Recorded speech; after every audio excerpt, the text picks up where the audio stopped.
नमस्कार. या व्हिडिओमध्ये आपण राजस्थानी रांगोळीविषयी जाणून घेणार आहोत. राजस्थानी रांगोळीला मांडना असे म्हटले जाते. याचाच अर्थ चित्र काढणे. राजस्थानमधल्या मीना या जमातीची ही कला आहे.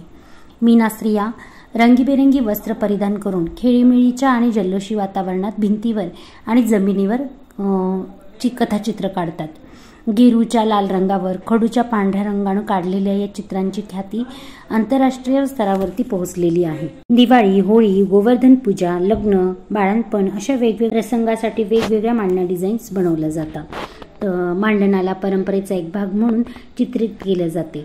सजावटीच्या व्यतिरिक्त ते शुभाचे देखील प्रतीक मानले जाते आणि वाईटापासून दूर ठेवण्यासाठी मदत करते, अशी या लोकांची श्रद्धा आहे.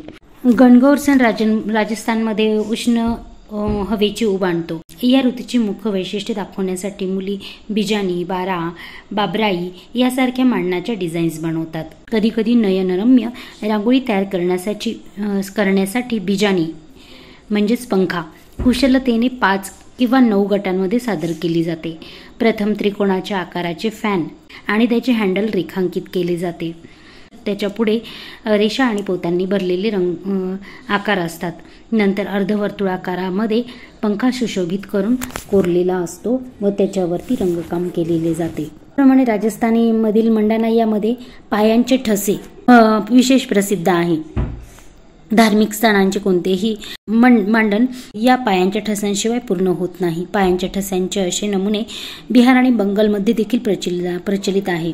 परंतु राजस्थानमधील तत्सम पगल्या म्हणजेच पायांचे ठसे बनवण्यासाठी रेषा, ठिपके, त्रिकोण अशा सौंदर्यात्मक स्वरूपात त्याचा समावेश केलेला असतो.